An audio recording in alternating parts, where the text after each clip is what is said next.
Now, we're going to go back to, I think this is chapter 3 of Smiley here. So let's take it back. It was like 6 months ago, Oleg, right? You were there. And we all went out to lunch, and I happened to we all started, I think I ended up buying everybody lunch then too. I just bought you guys dinner downstairs. So like a similar concept. So I met Vinny, and we were just talking, and we just had a good time. And then we kept talking, and he shared information. Actually, Cynthia and I, Vinny took us to Blackhawk, and we went to, what was it, Ginkgo? Yeah, we had sushi, had a good time. Vinny sent some of his academy stuff on some of his training for multifamily.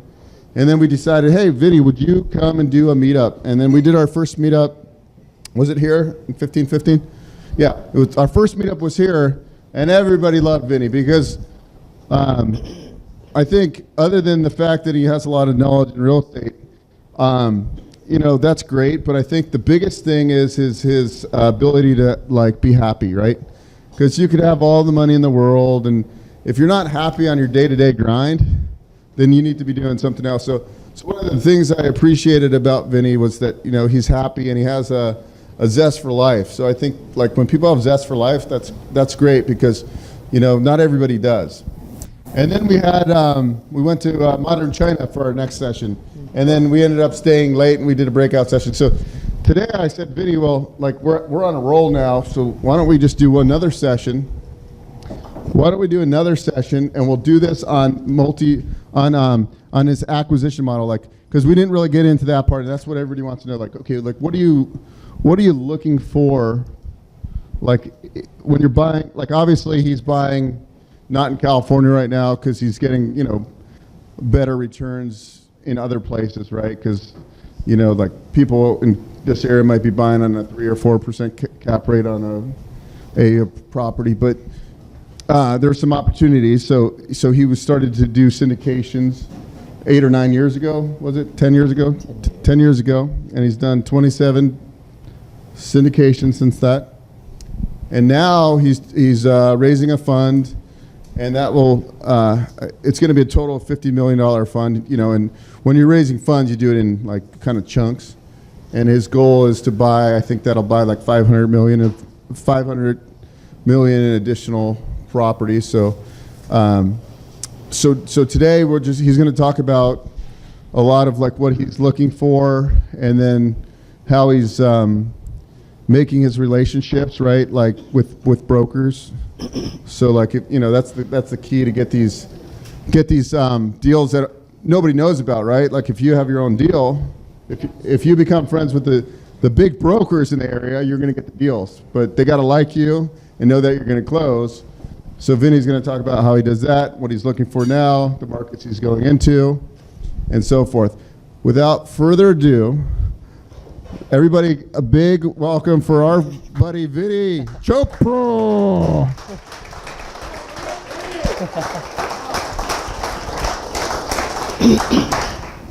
Thank you so much. I'm humbled, to be truthful. I'm just an ordinary person right here from Danville. We have lived in Danville in the Bay Area for 38 years. We've been married 38 years. I'm Vinny Chopra. I came to this country with $7 in my pocket about 40 years back. I'm a mechanical engineer from India originally, and I came to do my MBA in marketing. And I liked marketing and sales and getting out in the open so much I left the engineering behind. And I was a promotional fundraising consultant for many, many years. And then I retired in 2015. So I really enjoy what I do now. Like Bo was saying, I don't really work. I've never worked in my life. I always had office in my home, always, all 40 years. And I only met with my clients a few times and did presentations and really enjoyed, because I would work 5 months in a year, and 7 months, all these 40 years will be like free time, kind of free time, because I had business set up in systems and I didn't have to really work those 7 months. I would make all the money in 5 months. So I'm really excited to be here, and a lot of new friends are here. I'm really welcome to all of them. Just to say that I have gone from humble beginning where we bought lots of single family homes. We thought that was our retirement, to be truthful. Our son is 34, our daughter is 30, and I'll be 66 this year. So I'm really excited that, we were thinking that we'll buy lots of these single family homes. Hopefully we'll sell them one day and then retire. But guess what? Things really didn't work out that way, because the single family homes were able to appreciate a little bit, but then if some things happen with the boiler going out or the roof needs or other things like that, the cash flows went not what they were projected, but they went down, way down. Of course, the tax were great. Tax ramifications were great, depreciation was great and all that. I became a broker in 2004 as a part-time, just because I had some time. So at that time I thought, what should I do? 2004, that's 14 years back. And I said, you know what? I think I should look into commercial real estate. And that's what happened. At that time I said, okay, let me go ahead and find out who is there in USA who's number one in multifamily or in commercial, industrial. I looked at all the different facets, and multifamily really caught my attention. And rightly so. I stuck to it. I learned it. I didn't know anything about cash on cash, LOI, return on investment. I didn't know nothing at all about 13, 14 years back. And now I'm really glad that we have bought almost over $220 million worth of multifamily. I have done 26 syndications. I'm doing 27th one now, like Bo mentioned, $50 million fund that I'm doing, and I've got $7 million raised already in just about 3 weeks or so, because of my investors have really been liking the returns that they've been getting from us, from my company. Every quarter, on the quarter, they go to their check mailbox and they get thousands of dollars of checks from Moneil Investment Group. So we have about 5 companies now that I've started. One is the Moneil, that's our kids' name, Monica and Neil. We combined both of them. So that's this one right there, Moneil Investment, and then Moneil Management. I always felt like, because I'm on millions of dollars of loan, I don't want to give my property $10 million, $15 million worth to another third party, and then they will drive it down, or I just didn't have confidence in property management companies. I hired the best one from Dallas, and I fired them after about a few months because they were not really spending time for me. What I really needed it, I was there more than anybody else. My partner was there more. So that's why we started. Now, Ideal Investment Group is my older companies right there. We did 14 syndications and we sold 10 already. So we made a lot of money. Our investors got like 43% per year returns, like over 6 years span, or they got 53% returns over 4 year span, or they got 29% return or 32% per year. This is per year that they got, because we usually buy them and then we sell them after 3 to 5 years. Now the horizon in the syndication package, we say 5 to 7 years, just to make sure that the market fluctuates, up and down and so forth. We're going to talk a lot today. All right. Well, again, welcome. And I hope that, tonight I can do justice for your time. I know you could be spending time a lot of other places, but I hope you will be able to grasp some really great concepts. And hopefully we'll have a great evening tonight.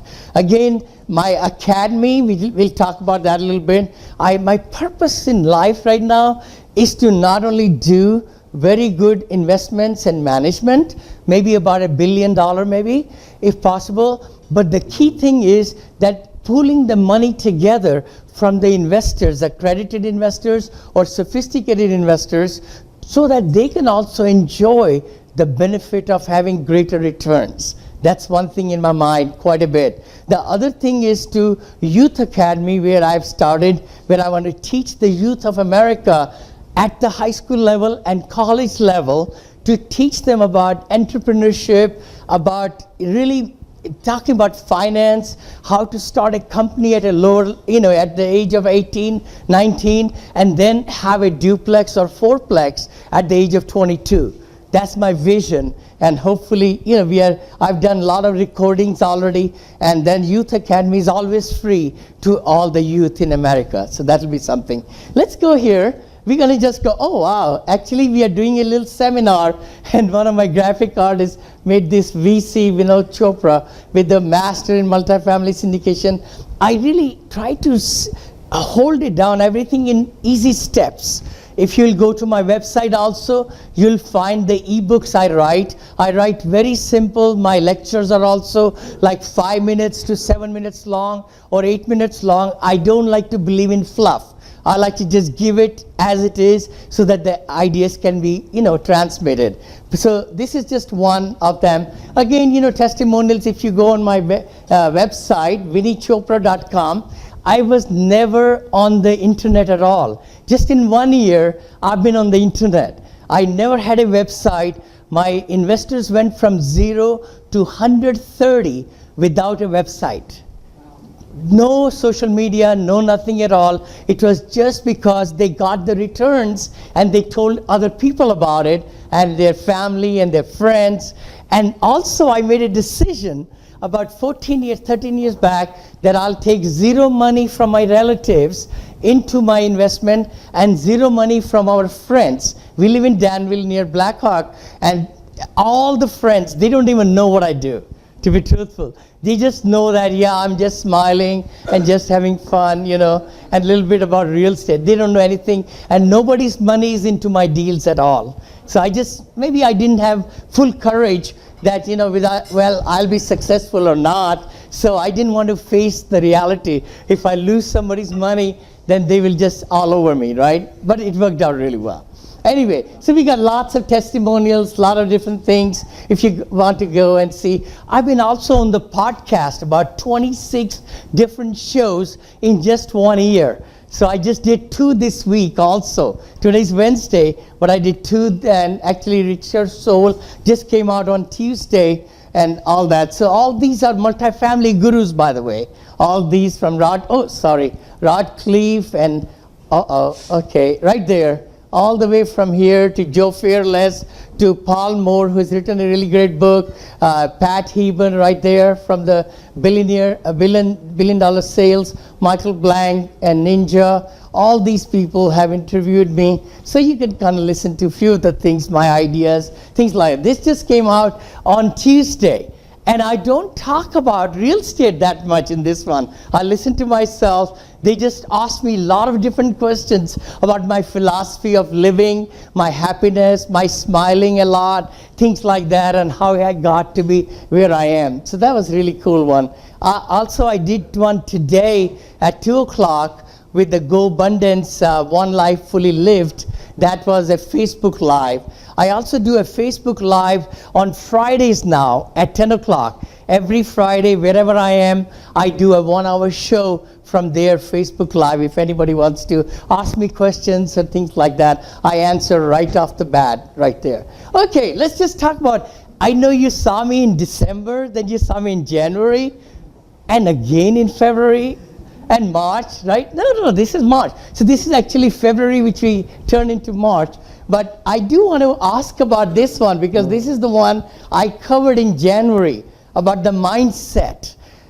How are we really changing our mind to have 2018 the best year ever? We can make it ever, because if we want to have the right mindset. Mindset is the big thing. What are you expecting? How do you feel now? 2 months have passed. Did you crush it? Things like that. It all comes with change. Change or not to change. What's important? What were your whys last year and what are your whys this year? How committed we are consciously and subconsciously. We can accomplish so much in life if we just make that decision and then have the discipline with the systems to be able to accomplish what we want to do. What are your whys this year? And then, of course, down below, oh, this double, change is equal to success. Always change is equal to success. Always, always. Because just very minor changes can bring about so much success and so much difference in our day-to-day activities and processes, I believe. I have like 40 years of materials. I was just looking over. I have a lot of PowerPoints I have generated and made all over, all the time in motivation. So this was one of them. What do you really want to live? Oh, was that? How do you really want to live? What are you most excited about? What do you cry about? What do you laugh about? And what are you grateful for? It's so important that we really keep in mind the perspective. What are the answers for these things? And they're hard questions. They're really hard questions. But if we really find the solution, I think our life will be very much balanced. Very much balanced. I was telling my wife, when I was a W-2 employee, which was, I would get up maybe 7:15, 7:20, snooze the button, this and that. Now I get up at 4:30 in the morning. I've never ever have gotten that early in the morning. I am up and about and I'm so excited. Then I do the walk, 7 to 8 o'clock, brisk walking. I do the gratitude, I do the yoga, I do the listening of the chanting and all. It's amazing, because I have a vision for the next 25 years. From 65 to 25, that's 90. So we all need that vision board. We all really do need that vision where we want to be end of this year, end of next year, and the year after, and the year after. The more clearer we are, the more accomplishments we'll have in our life, which all of us know that. A change is imminent. You see in our power, the thinking and transforming our limiting beliefs can really limit us. But if we can add new meaning in the depth of life, the question is, have we decided to do it? It just comes down to decision. We talked about delegation also, I remember, in the last meeting. We talked about also really having the real purpose. We talked about achieving success, all those things. We can control our destiny, break old patterns and destiny limiting beliefs. I've been a creature of actually lots of mentors, all the way from way back, Tony Robbins, Zig Ziglar, Tom Hopkins, Jim Rohn. I mean, all these people, and there are lots more. John Maxwell, all these people who have really shaped my thinking and what I believe in and how I perceive every day and all the things happening to me and so forth like that. Anyway, let's go here to, okay, the biggest question right now is, are you all sold on multifamily? I think you are. I think you are. I heard everybody talking about it, so that's great. Well, multifamily, you could do investing actively, like me. I'm an active investor and so forth like that, or passively. That's the exciting part too, that many of us can really put our money instead of in the stock market. Well, stock market has been going up and down and all. Also the precious metals or cryptocurrency, that's pretty big now with the ups and downs and so forth, or precious metals or gas, things like that. But real estate, and my thinking, I really am a big proponent of real estate, and that also of multifamily, because millennials are in larger population. The young people, about 18 to 35, the population is now, and they don't like to own homes. They like to have the portability. They like to be in apartment buildings with amenities where there are swimming pools and there are nice cafes and there are exercise rooms and they don't have to mow the lawn and they don't have to take care of other stuff like that. So millennials are really driving pent-up demand for multifamily for the next 35 years, especially in USA and I think all across. The other one are the baby boomers like me, 65, 66, who are actually, we are not going down, actually we are going up, but they're kind of downsizing. They're going from single family homes down to senior homes and things like that. And because of their health also, some of them are going to assisted living and so forth also. So those are also apartment complexes and senior communities like that. So I hope that you are really sold on it. Okay, are we ready? Let's look over here. The advantages of multifamily investments. Many, many, many advantages as compared to single family home or like that. Of course, the number one is the less vacancies, in the sense that if you have 20 units and 2 residents leave, we have 18 left. So we have a very good structure where they can bring the revenues in and take care of the mortgage and the expenses and things like that. As compared to if you have a single plex and somebody leaves, they are 100% vacant now. So that's how it's all there. Economies of scale, big one. Economies of scale being, again, if you have like 20 different homes scattered all over, and then you have 20 roofs to change, you have to have people all around. But this way, 20 units could be in 2 buildings, 10 and 10, and you have only 2 roofs. So economies of scale. Forcible appreciation, huge one. We force appreciation in our apartments. That's what it is. It's forced appreciation due to revenue increase and decreasing the expenses to increase the NOI, the net operating income. That's the name of the game in apartments. And with the cap rate, you're able to increase the value many times, like 10 times, many times. If you save that little bit NOI is increased by X amount, then the value goes up by 9 or 8 or 10 times depending on the cap rate. So that's really great. That's the one. Forcible appreciation, higher cash flow, which is always, every month on the month, you're holding their value much higher, because the properties, even in the crash 2007 and 8, lots of single family homes, the properties went down, when the foreclosures happened and people left and things like that. But multifamily was the one particular, even the shopping centers went down, industries went down, hospitality went down. So in the multifamily was the one aspect or the sector where the properties held their value, big time. That was the one with the crash also. Depreciation, huge in multifamily. Like this year, I've done several of our assets into accelerated depreciation. So you're making like $1.6 million in just one complex is our capturing of the 3 years of depreciation. I didn't do it first year or second year, but you could go back 5 years actually since you bought the property. So that really helps a lot. Depreciation is a big paper loss. It's not real loss, because the properties can make money, but then the depreciation brings it down to negative. So the investors love it too, because they got the distributions, but when it comes on their taxation purposes, it's minus. So that's a really good way. I can explain more. So like a single family house, you usually depreciate over what, like 27, 25 years? Yep.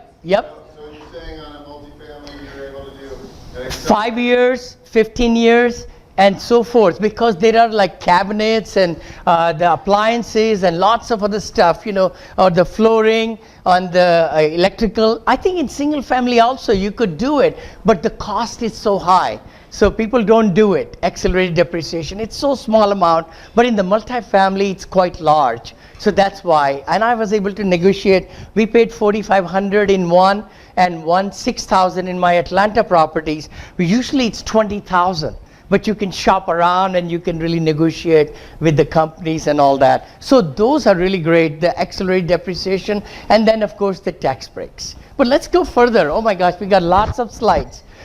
Emerging markets. We're going to talk about emerging markets a lot tonight. My main purpose of tonight's presentation was, where should you invest? Where should you buy? And how to go about it, how to find the brokers, and then that'll be like the one spinning of the plate. I talk about 5 plates actually, so hopefully Bo will have me again 2-3 months from now. Then we'll talk about more and more and more. This way I'll teach everything that I know about investing and syndication in multifamily. So emerging market is great. That has been the mantra in my companies, because what it is that it's follow the job. Jobs and jobs and jobs and jobs. I mean, we started in 2007, I think, or 8, in the crash. We wanted to see which market has the lowest unemployment rate. Odessa, Texas. Odessa, Texas. I didn't even know where Odessa was, or Midland, Texas, right? George Bush actually is from there, right? Our ex-president. But the thing is, we just found the numbers. We said, okay, that's where we're going to buy. Because that's where the jobs were and everything, and the unemployment was the lowest as compared to other places in the whole country. That's where we went in and we bought 5 properties over there. It took us time. It is not that easy.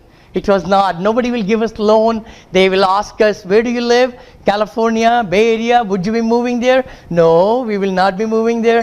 Who will be managing? So we came across every single objection we could, but we overcame them. You know, we had sellers financing, by the way. The property we bought, 109 units and 101 storage units at that time, was owned by somebody in Bakersfield. And they said, oh, we'll give you the loan, but you have to put down 40% down. 40%. They said, we don't want to give you at 20% loan or 30%. You have to put down 40 or 42% loan. And we did it, and that's how we bought it. That was the property where we returned 43.3% per year to our investors. The money, the syndication deal right there. Value adds, Class B properties, growing population. Of course, there are lots of different things. Let's go further. I wrote a really nice ebook on it, and we'll go into the 5-step process. We'll talk about all that as we go along, you know, in the different part of our conversation. This is our graphic artist in the Philippines, Banavi Pepito, has been working with our company for the last 3 years, 4 years now. She kind of put it together there somehow. My spinning of the plates from the ebook I have, Vinny's successful buying model. So we're going to talk about finding the off-market properties, the broker network, where to buy, emerging markets, job growth, key indicators, and the value add place. That's what we'll be talking about. I hope. How much time do we have? Bo, we have. When you get tired, so then we'll stop and we'll take a little refresher. We'll take a little, yeah. A drink break in 25 minutes. Okay, that'll be great. Is that okay? And then please stop me. If you have any question, just raise your hand and I'll stop. He'll give me a breather also. Then I'll answer your question. Okay. See, these are all the different things. Oh my God, there are lots of stuff. But anyway, you know, it's all in the game. All in the game. And again, these are some of my ebooks. If anybody would like, free ebooks right there on my website, VinnyChopra.com. Please go and get them from there. That'll be perfect. And how to determine emerging markets. I wrote about this one, I think 6, 7, 8 months back. A lot of my students were asking me again and again and again. I said, okay, let me just put it all together in one document, in one book, and that's what it is. So please look over here. How to identify an emerging market. See, the thing is, you don't want to buy properties where the prices are going down or the jobs are not coming, the businesses are leaving town. You don't want to buy there. Not at all. Not at all, because that's, I'm sure our knowledge says that too, but you got to figure out which are these markets where there are jobs more coming, where there is path of progress, we call it, where there is abundance of jobs and more. So the biggest thing is the job growth. As you can see right there, job growth, population reports, path of progress reports, local economy reports and trends, Chamber of Commerce reports. That's do your own market research right there. And then look for the following factors in the network. Where are the large business locations? Where are the big tops, the Walmarts, the Best Buys, the Starbucks? I really look for Starbucks also. You know, in the area where there are some new motels or hotels are coming up, there are some new activity coming there. A lot of these big box, big businesses, they do huge studies because they're investing millions of dollars, multi-millions of dollars. So if you can get to that metropolis area and outside metropolis area in the path of progress, that is a tremendous way to get it in. How many new jobs are being created? That's a huge one right there.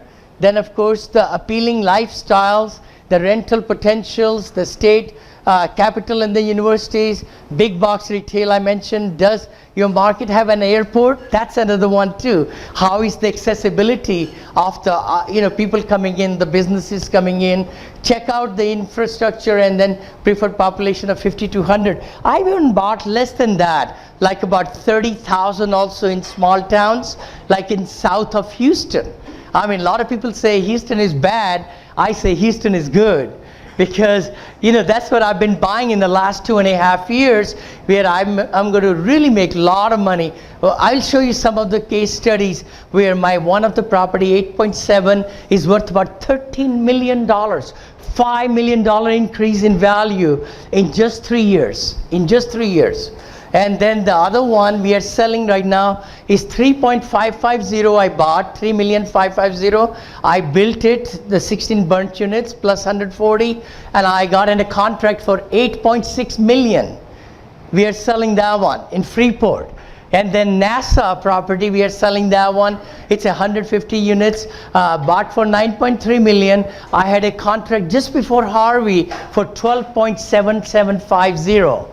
So there are huge numbers in multifamily, and especially if you buy at the right place, at the right time, and so forth like that. Anyway, let's go here. So we got emerging markets. Again, local and regional path of progress reports, all these things we need to. Market cycle is huge. I know all of us have seen these graphs, but these are really, really important for us to understand where the buyer's market number one, we call it right there.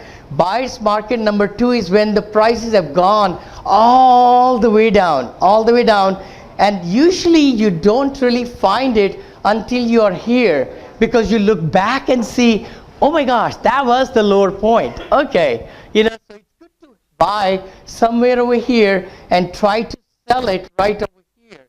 That's that 5 to 6 years horizon right over there.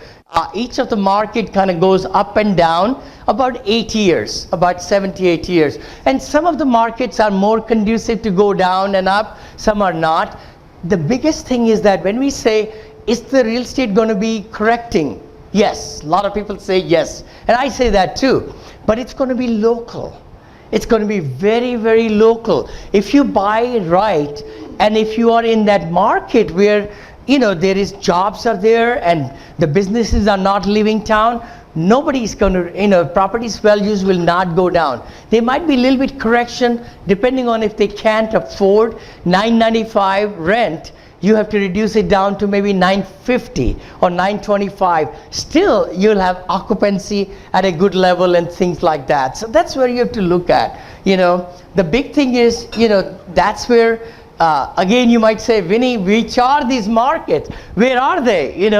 These that are really, really emerging. So we look at a lot of reports, by the way. Which of the look into determine market cycle. Again, these are small prints. Don't worry about it. But if you get my ebook, you'll get to see that. I just took these out of my ebook. I can explain lots of stuff, lots of different things, lots of websites also. I put it over here. You can really go and find out about anywhere you think that. By the way, is it a good market? Then you have to go into these websites, Globe Street, find some news about it, Data Government, CoStar, IRR. I like IRR quite a bit. And then Foe Magazine, Wall Street. So a lot of work goes into finding the emerging markets. Sure. Can you share this presentation with us, because we don't want to keep taking photos? Oh, sure, definitely. I would love to give you the whole PDF. Yeah. Awesome. Totally. I'll do a link with that. It's a pretty heavy file with the pictures and all, but then we'll send a link out. Sure, you bet. Perfect. No problem. And then, of course, I believe in also Chamber of Commerce. I believe talking to the mayor of the city. That's what I did, where I bought these properties in Angleton and Freeport and Lake Jackson. I like to go to the top. That's how my personality is. I like to find out who's moving and shaking in that area and what will be happening and so forth like that. Okay, that's pretty much path of progress, acquisition practices, and then property type, magnitude, renovations, all that, wealth compounding. I just wrote it all together in that ebook, so you will get that. It's got everything in there. I just want to show you so that you can kind of see what's out there. What's this one here? Okay, IRR.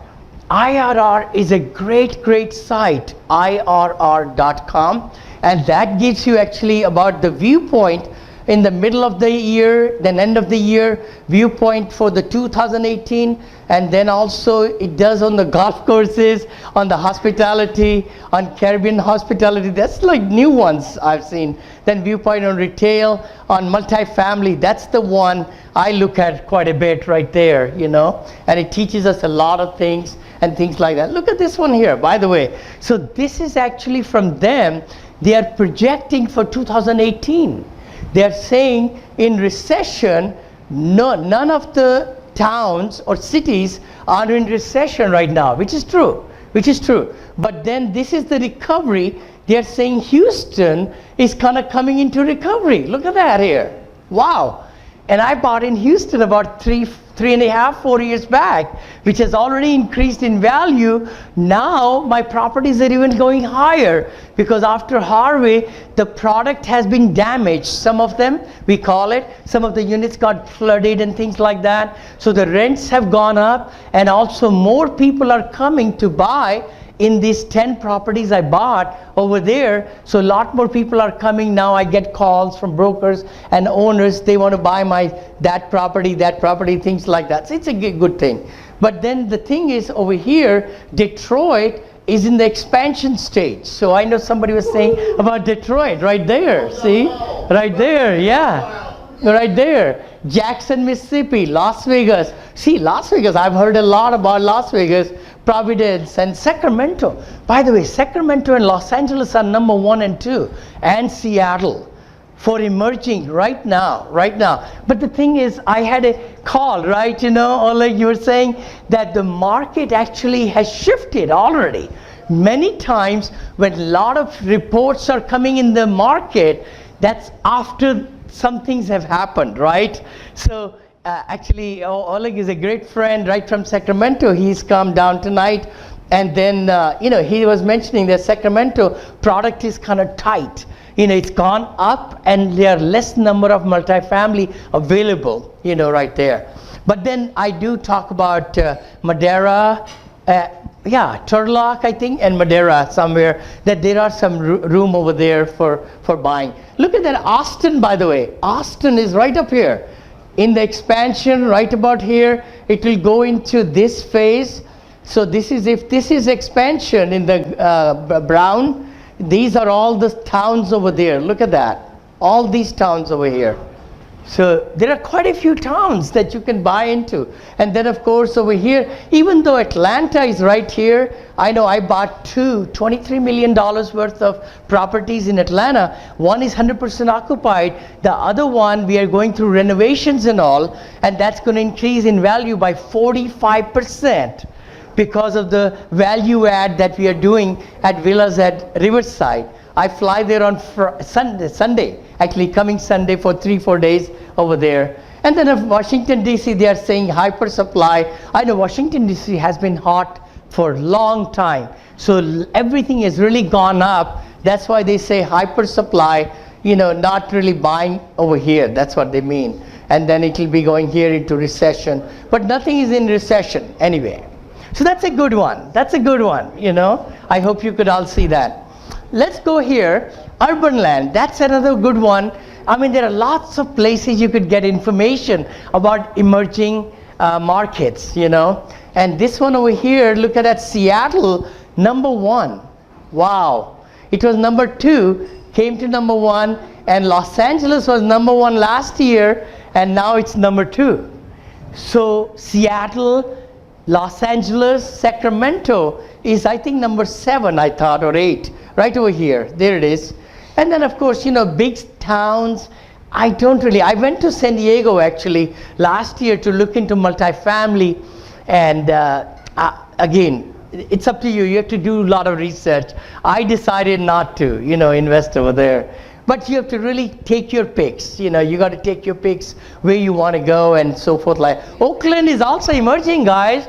Look at that, Oakland, right in our backyard, right over here. Look at that. So San Bernardino, Riverside, I think these are mostly in the California. Well, no, Phoenix is there.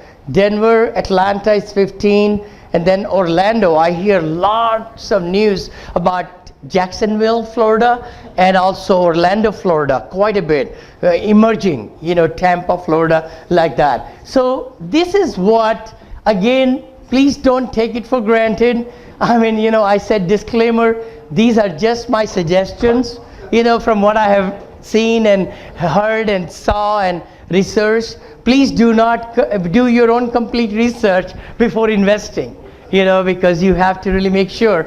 And out of all these, going from the west coast right here all the way to the east, I put down here, like we already talked about, Sacramento, Seattle, Los Angeles, Las Vegas, Salt Lake City, Provo, really emerging, really good, solid there. Colorado Springs, I know Denver has gone up, very hot, but Colorado Springs is still pretty good, in that area there. And then Dallas, Fort Worth, wow. Dallas has really gone up, very, very big, like the very heated market. But then, of course, Fort Worth is a good place right there, not far from Dallas. As you know, that's a good place right there to invest. Austin is again high. I know we never bought in Austin. We bought in San Marcos and Seguin, just outside of Austin.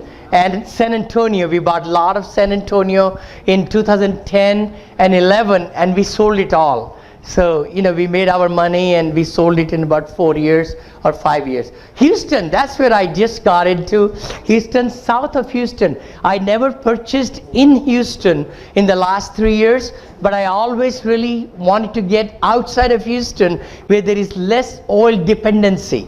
That was my thinking, and that's what it has become now. Houston is a medical center.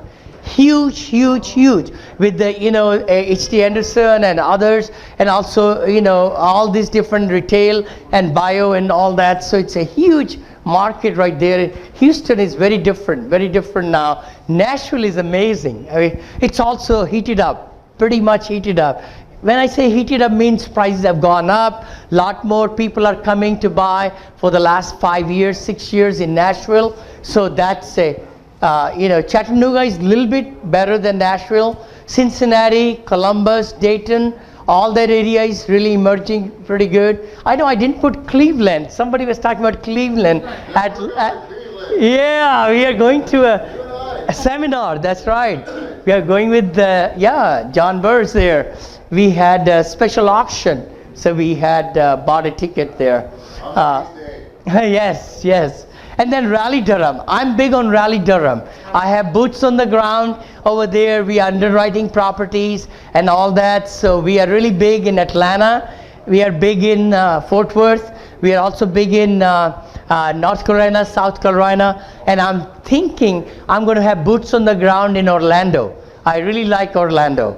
And I think that's a place to really be, with the park there and everything, and it's emerging pretty strong. So Charlotte, Orlando right there, and then Jacksonville and Tampa.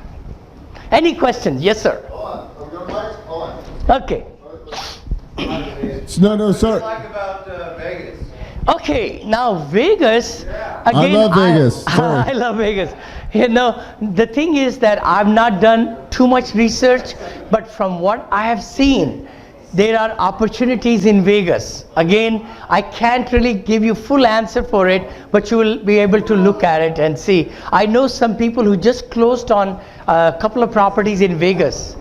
Student housing was one, I remember. There were some other ones also. There was one of my students, they were looking into some kind of assisted living also in Vegas. I think in Vegas, this lifestyle is such that you can live there for much lesser, per month and per year. That way, some seniors are also coming to Las Vegas. Yeah. So we could look at. Any other questions so far? Is it any good, guys? All right. Okay.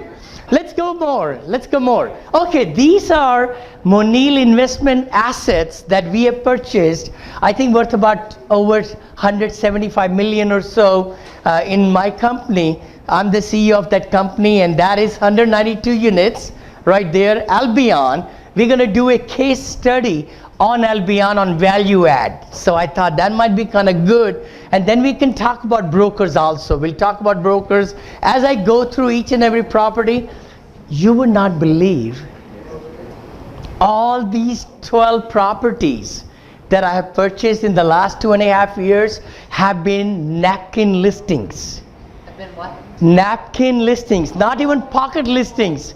What that means is, in my new book that's coming out, I talk about it. Napkin listing is when the broker is sitting down with the seller for coffee or for lunch or dinner, and they're just trying to ask them, you know, what kind of price range are you looking at for selling your property?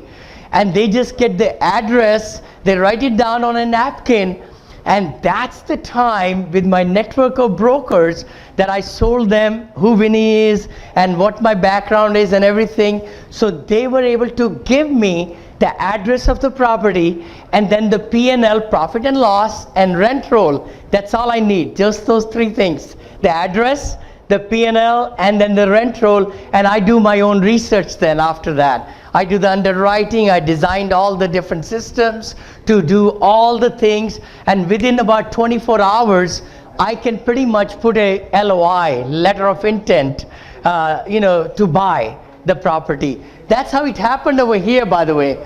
In this one, this had gone through $2.6 million renovations already by the seller. They were builders. I didn't know them at all. But the broker just told me the address, and I did, okay, first thing I do is, guess what? Go to Google. Google is the best friend. Google map, big map, and then Google it and try to see if they have a Facebook page. Facebook page. So any property that you're looking into, investing into, or buying, please do those three things. First of all, sitting right in your office, you can look at the picture, the 3D, the 3D, the roof, look at the cars, what kind of cars. You could do close up to the property, look at the wear and tear of the, the windows and the doors, all that, you can do it. The other part is to look for a Facebook page for the property. Facebook page. This was actually the property which I did the Facebook, and I found 249 likes for this property. And there were comments after comments after comments how residents they love to live in this community. I told my wife that night, I said, oh my gosh, I think we got our first one. This was our first one, by the way, of Moneil Investment Group. Out of the 12, this was our number one, first one. This is second one. This is third one. Oh my gosh, that's the fourth one. So our daughter did it. Our daughter is marketing director now with the company. So she did it that way. Yes, sir. All in the same area? Yeah, they are. Can you believe it? Where is that? Yeah, south of Houston.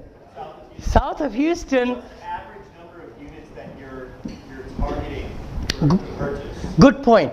In the early part of my life, we were targeting 14 units, 12 units, but then we jumped to almost 109 units, and then 72, and 132, 128. In my new company, this is my new company right here, which I just built in 3 years, right away from scratch. So there, I said, let's go big, because by going big is only extra zeros, that's all. Transactions are the same, the due diligence people charge you the same, everybody charges you the same, the legal fees same, syndication attorney's fee is the same, everything. But you're just scaling it up very fast. And that's what we did. So we bought 192, 156, and now I'm buying like 267.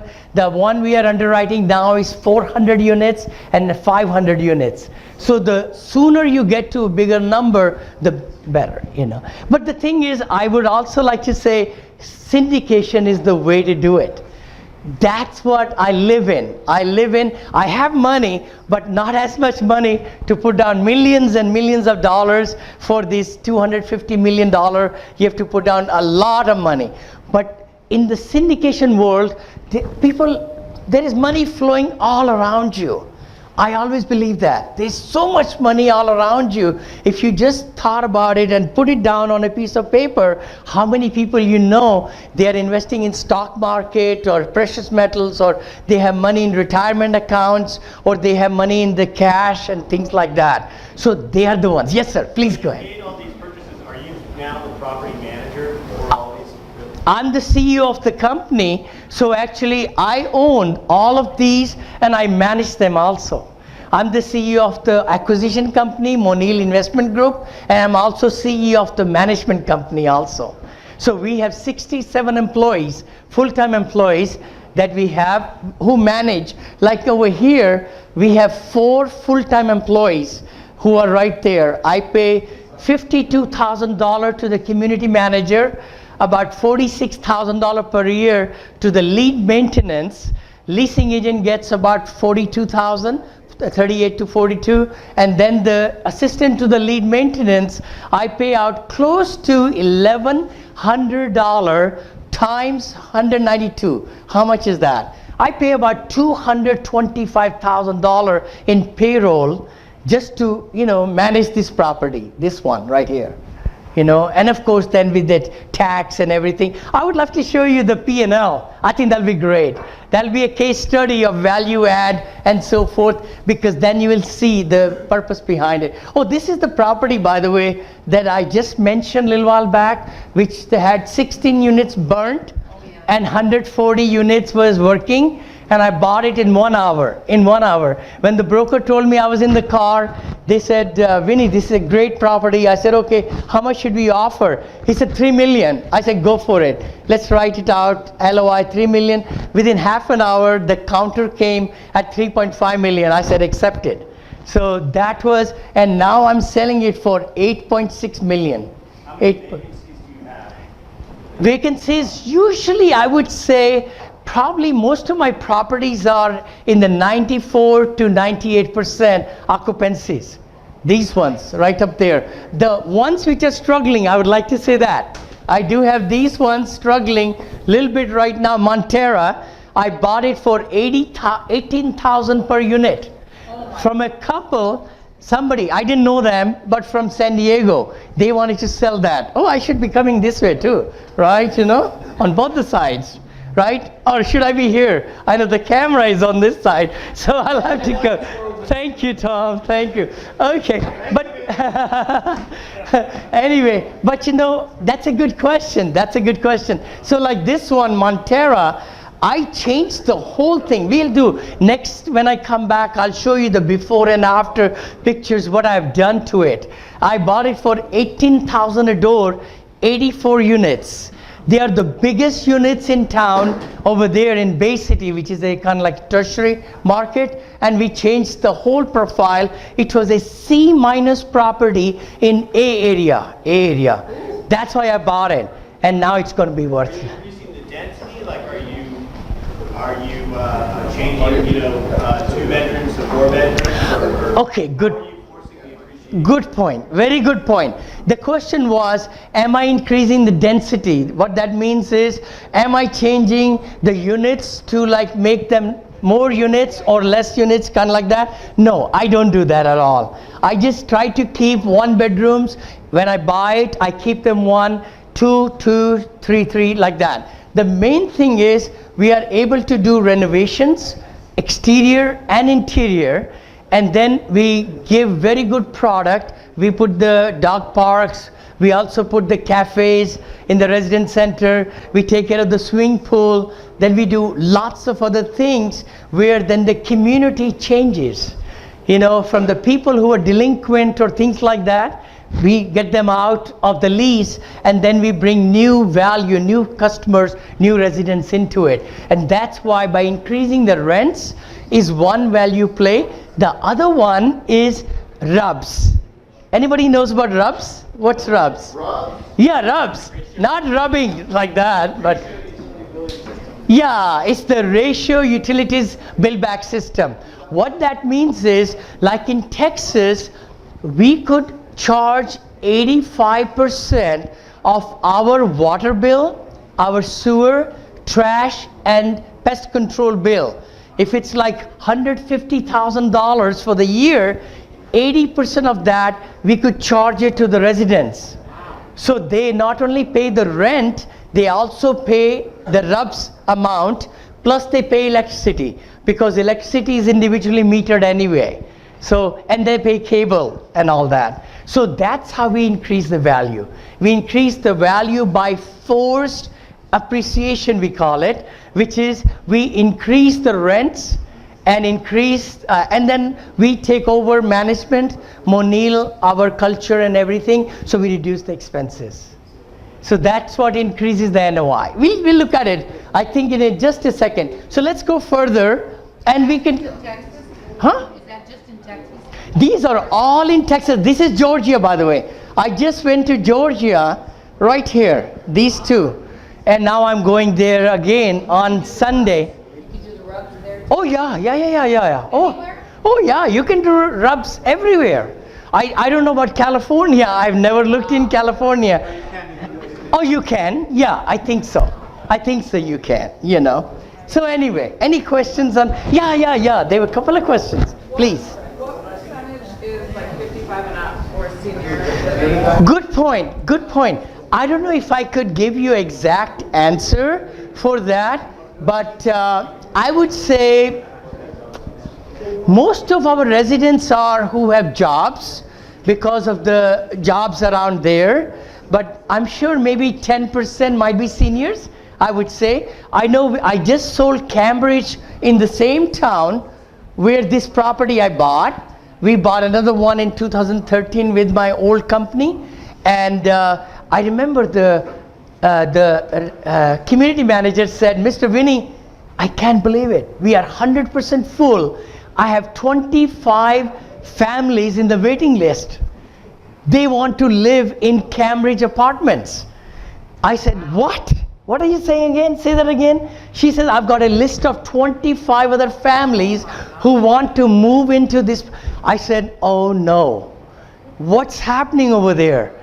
So that's what I did. I went through all the studies, all the research, why that particular county has so much demand for jobs and all those things, and found out $100 billion with a B will be spent in that county. And guess what? Where did Vinny go? I said, let me buy more right there in Angleton. And more, Angleton, Texas.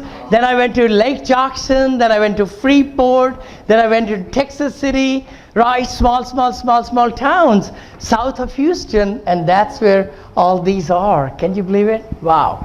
And now we are going to Atlanta, which is even emerging pretty big time. I know it's very expensive in the north side of Atlanta. I was looking for like 100,000 per door, per apartment, 100 to 125,000 per apartment per door. I bought this one, oh my gosh, 37,800 per door, right here. And it's like $34 per square foot. What can you do with it? It's got the land and the structure and everything. Very good property. So you can really make killings, you know, in different markets once you understand the whole thing. This I bought in 1 hour. Because this broker told me, come over here to buy this, and I did buy it. And then they said, you have 10 minutes? I said, sure I do. So I was in front of this building. They took me in their car or truck to this property. And they said, Vinny, we were going to blast it off last night, and we said we're going to wait until you come and see it. If you like it, we will not send it out to anybody in the whole USA. They showed me. I have a operating memorandum this thick that they probably did it for a month's time, right? All these pictures and calculations and everything. And then I saw this one. I said, guess what? I'm going to buy it. By tomorrow, I'll have a contract on it. And we did our number crunching and all that, and we bought that next day. So that was, you know, so building relationships with brokers is big. It really is. I'm a broker, but I just made a decision. I'm not going to buy, I'm not going to take split commission, it's called. as a broker, you could tell them, hey, I'm a broker, you give me a referral fee of half the fee and all that. So I said, I'm not going to make 200,000 or 300, but I would love to get them keep that 200,000 from me. So that way, I have never purchased in the last 11, 12 years, I've never purchased from a buyer broker any property. I always go to the listing broker, because on the listing broker side is the seller right here, and then I come over here.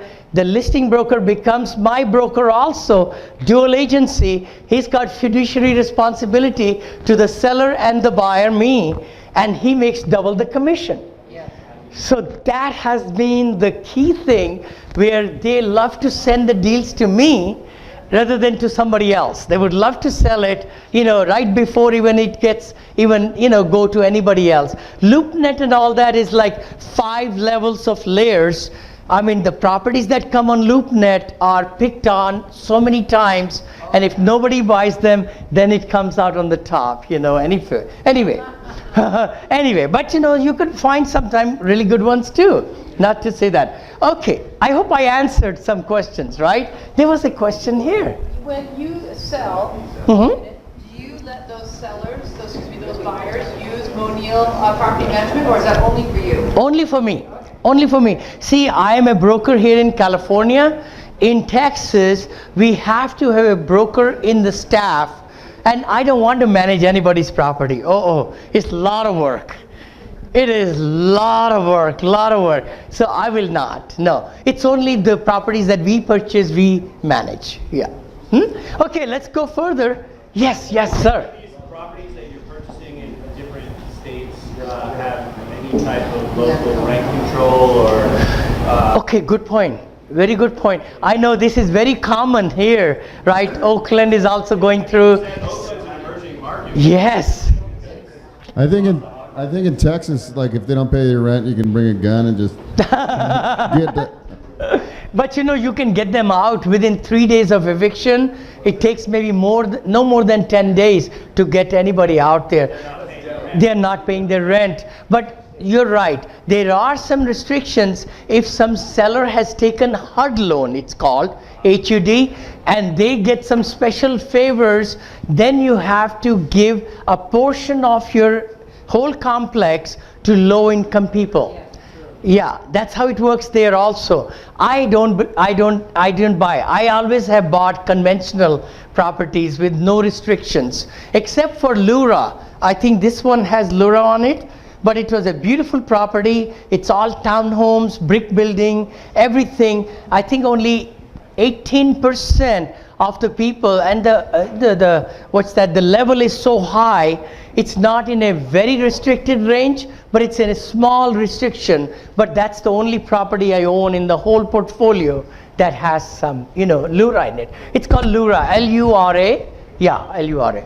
But I believe in conventional properties, and where people can really live in a great lifestyle, and then we can add value. Yes, sir. So Vinny, I was listening to another talk the other day, and he said that it sounds attractive, the rents that you're getting monthly, right? Yeah. Your business and everything, but what he was saying is that the reality for him is that most of that ends up going to running the business. Yeah. And that really the money in it for a syndicator is on the back end. So I wanted to hear your thoughts on, are you actually making good money on the rent side as you're owning them, or is that really being eaten up by your company and most of it is what you're getting on the back? Good point. Very good question. I would love to share with you, as a syndicator, those who aspire to be one, you'll make good money, very good money. You get paid 4 times. How do you get paid? One is to acquisition fee, it's called. That is to put the deal together. That's when you are busting like anything, working hard for 4 months or 6 months, and then you find this property, then you have to get loan qualifications, you have to make sure you have an angel investor or yourself, net worth, liquidity, all that, and then you are able to now buy that property. You get paid 3 to 5% is the acquisition fee. That's one. Then you also own a portion of the complex, like this one over here. I own 40% of that. and the investors own 60% of that. And then still I can give them great returns every year. I give them preferred rate of 8 or 9 or 9.5%, which they will not get anywhere else in the marketplace.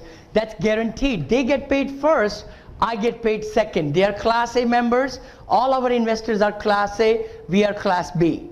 Now then comes the equity side. So that's the third way you get paid. When we sell the property, again 60% or 65% depends on the deal. It goes to the investors and 35% comes to my company. That's the 3 times. The 4th time we get paid is by property management. Property management. Like by managing this 12 properties, I think we make about $655,000 a year just for the commission or management fee it's called. Management fee every month as the rents are collected for this property, this property, this property, this property. If I were to give this property to a third party to manage it, they're going to charge me 4% of the rent. So if I'm collecting like $2 million in a year, 80,000 is the payoff from that, managing the property, grinding it every day or every other day and so forth like that. So you get paid 4 times. That's how it is. Huh? All right? Good point. Very good point. Alrighty, let's go here. How does Vinny look for value plays? But before I do that, sometime on Vinny's radar, industrial segment is really catching on. My gosh, I've always thought about multifamily, but I'm finding lot more opportunities coming. If anybody's into industrial space here, anybody?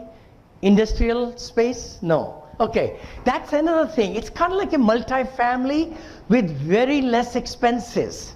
And I'm trying to kind of understand it and see maybe there is a value play that I might like to get into industrial also. So anyway, that's something, it's been catching my attention a little bit, and in my spare time I'm kind of looking into the industrial side also. And it's also coming pretty strongly in the places where I am at. So I was thinking, why not to get, in some of the industrial space also, which is again, you get the 5-year contract with the one tenant or like that, and then you are able to, once they're established once in their warehousing and so forth, they don't really leave you that much. So those kind of things happen. Anyway, let's go here to next one. Oh, what is this?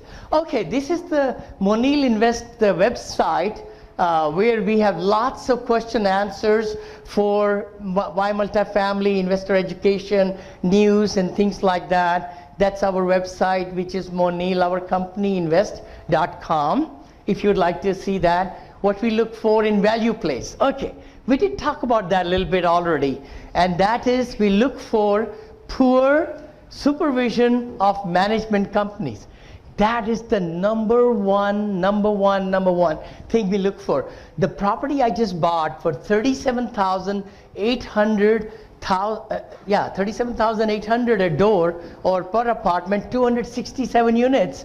The owner lived multi-millionaire in New Jersey, and he never came to Atlanta.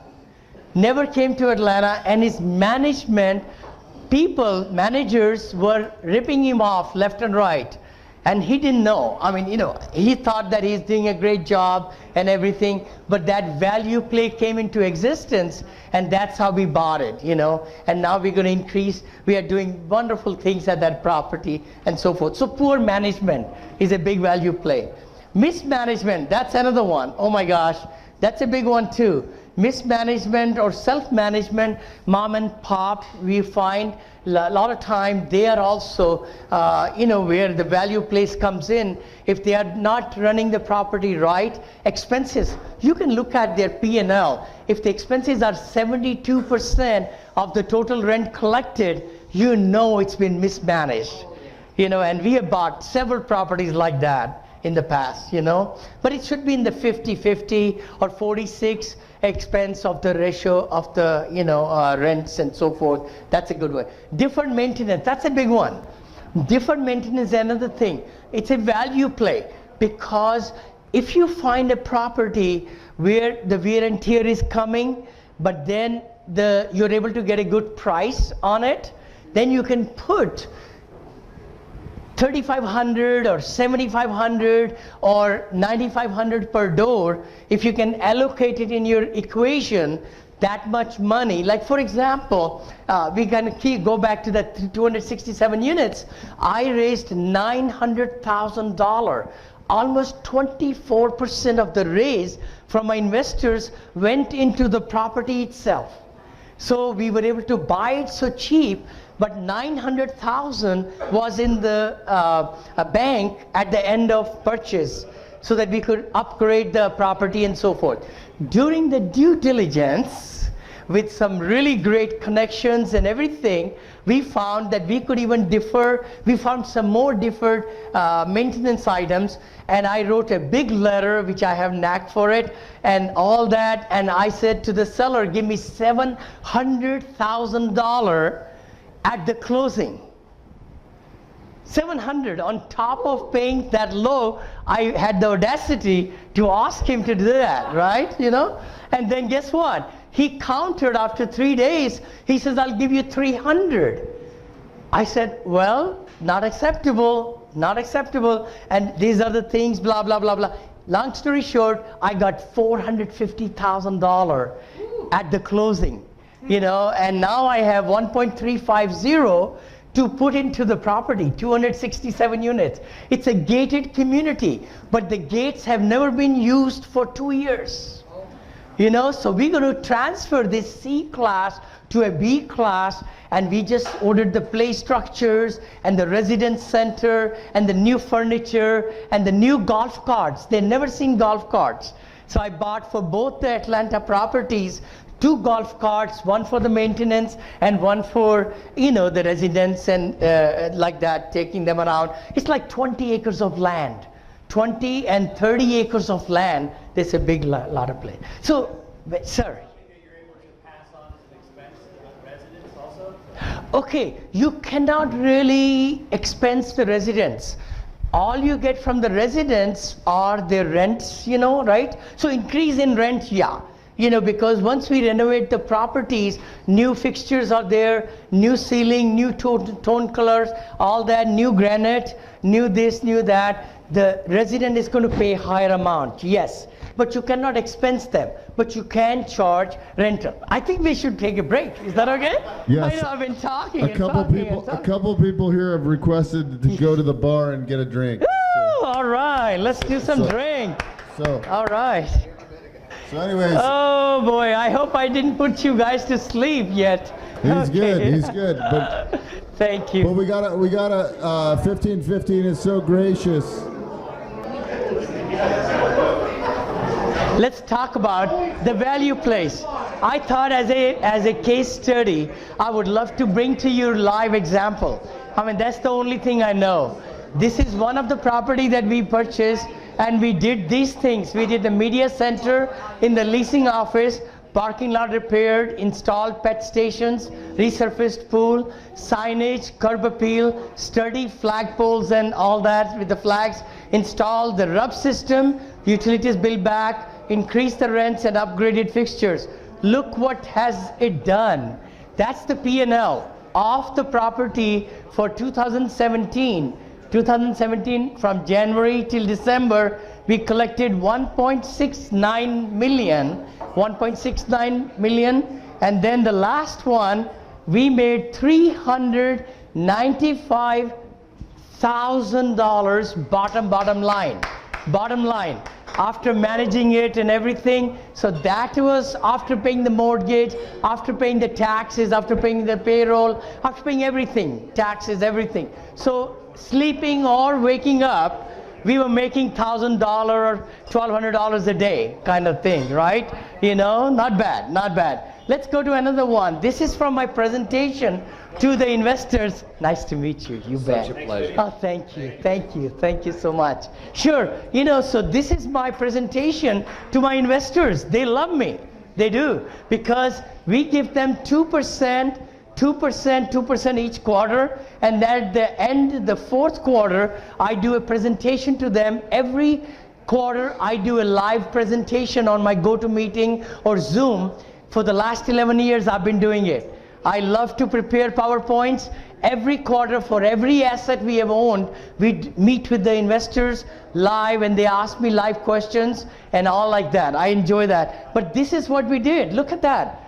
They got 10.66% last year, actual. I promised them only 8%. That's the cash flow. And they also made 34.37% in equity gain in just 1 year, in 1 year. So their 100,000 became 134,000 right there. Look at this here. Estimated equity gains in 3 years. We bought it for right there somewhere. There it is, 8.7 million. Bought it on November 19th. And then this is the T12 NOI actual, 850,000 at a cap rate of 6.5. It's worth $13 million now. 5 million more than what I paid for it. And that is going to be divided up between the investors, equity gain of 4 million, blah, blah, blah, blah, blah, all the way down here, right, So it's a good, value play really helps out. Okay, this is Sienna Villa and so forth like that. We'll just kind of wrap it up. And then this is Monaco. This is before and after. This is what I bought. Look at that. And I converted it to this one. Is that good? Renovation? Yeah, look at that. Wow. So before and after, before and after. This property is worth right about 13 million now in about 2.5 years. I bought it for 6.580, something like that. Something like that. So this is a, yes sir. Was that the rec room or what was that? Oh, that was a residence center. We call it residence center. That's where we have the media center, the fireplace, people, residents to come and sit. And there is a cafe, by the way.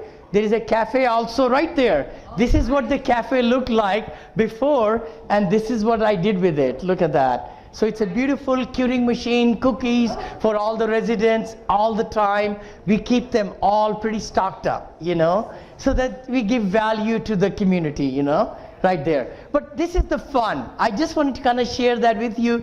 This is the one investment fund. You could invest with Vinny and win. And that is this one right there, Moneil Multifamily Fund, where I'm raising 50 million. I have about 7.5 million already committed, but I'm raising about 10 million. So you could invest with me and get the kind of returns that I've been giving to all the other investors.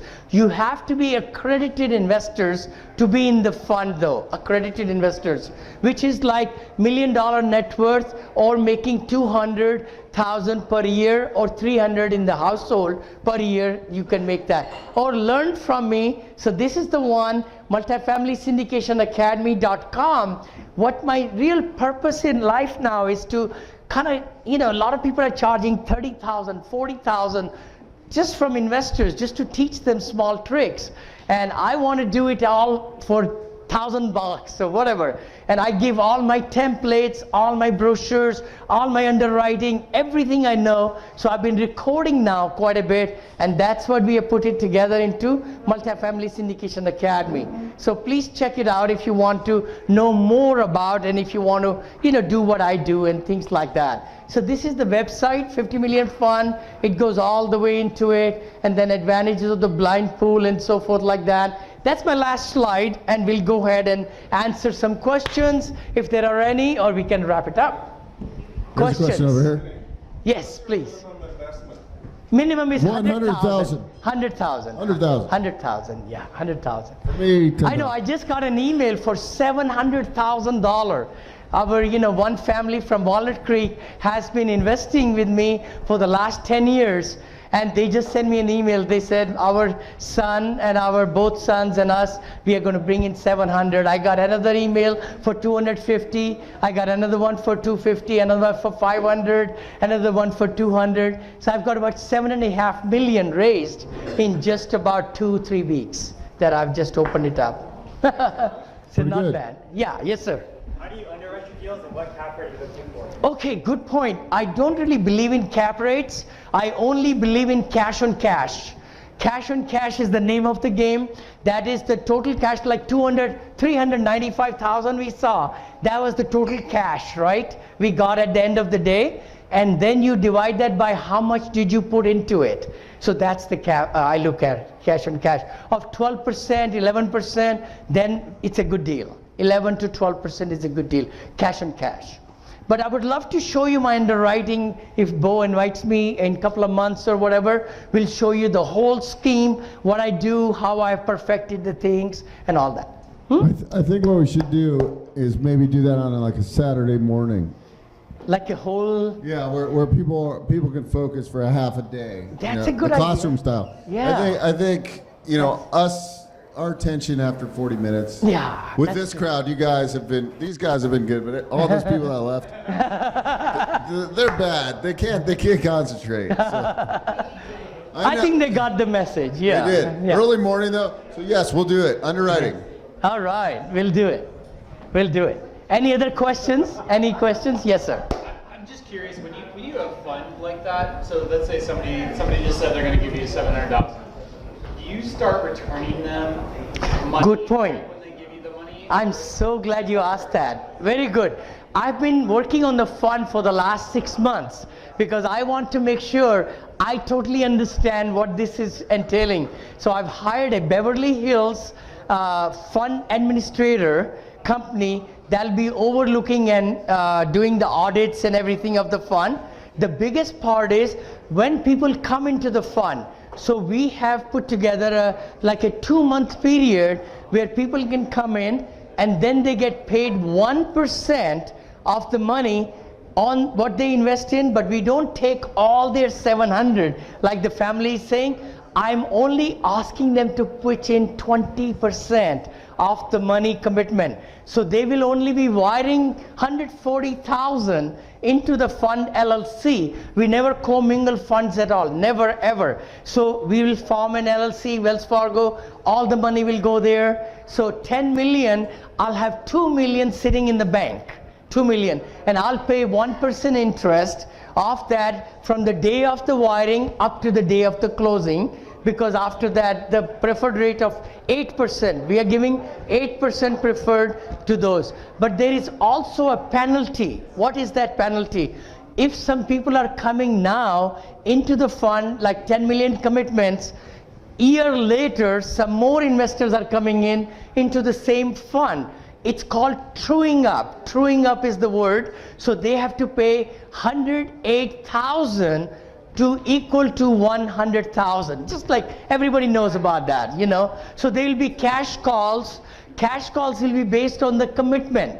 So one will not have to pay 100,000 or 200 commitment for maybe a 2-year time period, because it's only 20% to hold the spot, and then cash call for another 15 or 20, then another cash call after that. So that's how it's going to work, the fund. And then you'll be getting all the reports of where your value is, what the returns are, everything done by the fund administrator.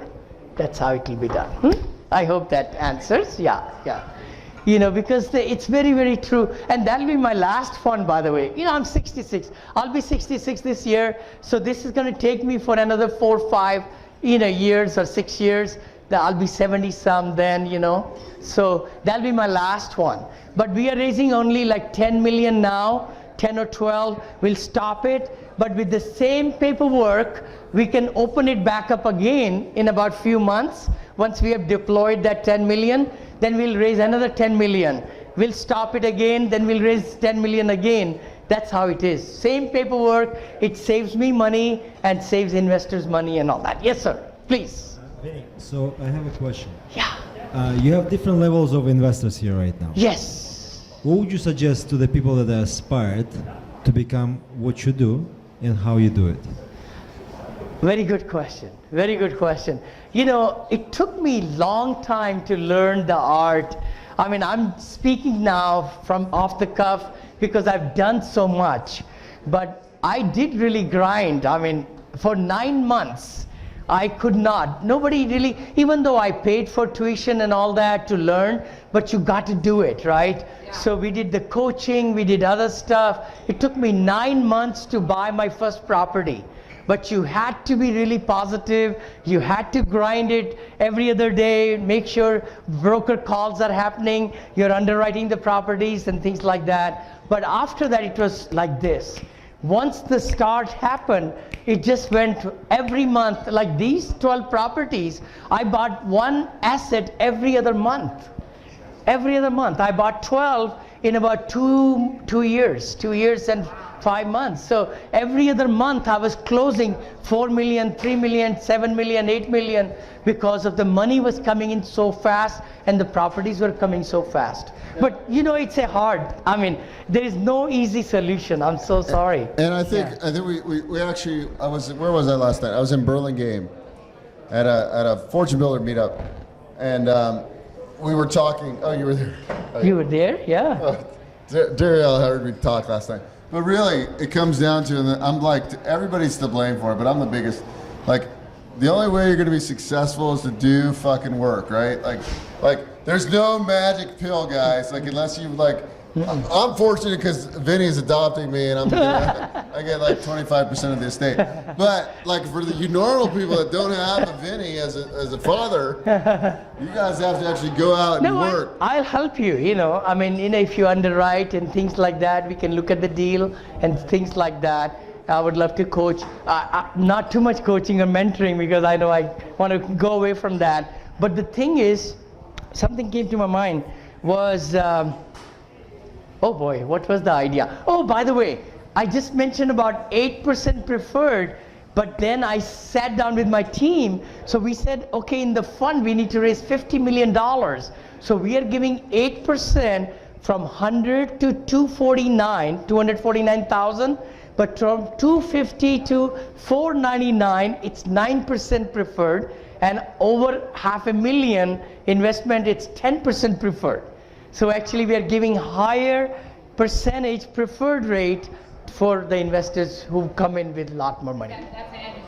Annually, yeah, it's annually, and that is based on preferred rate. It could be a lot higher, just like you saw that, you know. Yeah. Yes, sir, please. Vinny, another question. Can you do the same thing in the Bay Area? Nope. I'm sorry, you know, you cannot do it. You cannot do it. The numbers just don't work. The numbers don't work. Yes, in the inland, right? I think you can do it in Turlock. You can do it in Merced. I think even in Sacramento, it's harder now because the prices have gone up so high. See, you got to look at the cash on cash. Cash on cash is the king. If it can be about 11%, you're in the money. You're in the money, you know. Yeah, I bought it for 14% cash on cash, 17% cash on cash. Lot of good stuff, you know. Yeah. Okay, we can sit here all night and ask questions. Yeah. We're gonna wind this down. You're happy to come up and get talk to Vinny, get his card, get his link so you can follow him on his social media sites. I'm sure he'll be back to our meetup. But anyways, thank you all for coming out.